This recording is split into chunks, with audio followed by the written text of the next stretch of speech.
সবচেয়ে বড় সমাধান হয়তো খেলাফত তন্ত্রমন্ত্র দিন শেষ খেলাফতের বাংলাদেশ লড়াই থাকবে।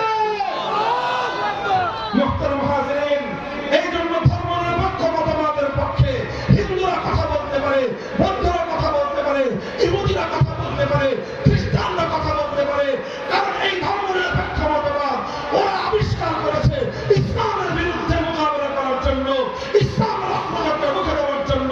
এটা হলো ওদের ষড়যন্ত্রমূলক রাজনৈতিক ব্যবস্থা। কোন মুসলমান কোনদিন ইসলামের মতো সর্বশ্রেষ্ঠ ব্যবস্থা তার কাছে থাকা অবস্থায়, ইসলামের মতো রাজনৈতিক ব্যবস্থা থাকা অবস্থায় ধর্মনিরপেক্ষ মতবাদ নামক এইরকম ইসলাম বিরোধী মতবাদ কোন মুসলমান কোনদিন মুখে উচ্চারণ করতে পারে না। কথা বলেন ঠিক না বেঠিক? মুসলমান যদি আমার কথা বুঝে থাকেন তাহলে এই কথার উপরে আপনারা আজ থেকে কাজ শুরু করবেন।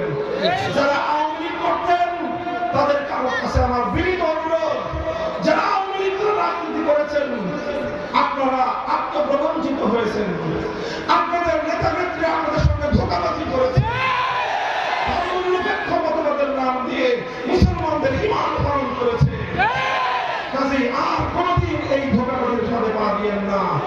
ধর্মনিরপেক্ষ মতবাদ হিন্দুরা মুসলমানদের মোকাবেলা ব্যবহার করে, খ্রিস্টানরা ইসলামকে ঠেকা দেওয়ার জন্য ব্যবহার করে, অন্যান্য ধর্মাবলম্বীরা ধর্মনিরপেক্ষ মতবাদ আবিষ্কার করেছে ইসলামকে মোকাবেলা করার জন্য। হে মুসলমানের বাচ্চা মুসলমান, অন্য ধর্মাবলম্বীরা ইসলামের অগ্রযাত্রা দেখলে ওদের অন্তর হিংসার আগুনে জ্বলে পড়ে সারখার হয়ে যায়। তুই একটা মুসলমানের বাচ্চা মুসলমান হয়ে ইসলামের মোকাবেলায় ধর্মনিরপেক্ষতার মতবাদের দালালি করা তোর জন্য এর চেয়ে লজ্জার কোনো বিষয় হতে পারে না। দিন ইসলাম, দিন ইসলাম, জিন্দাবাদ, জিন্দাবাদ।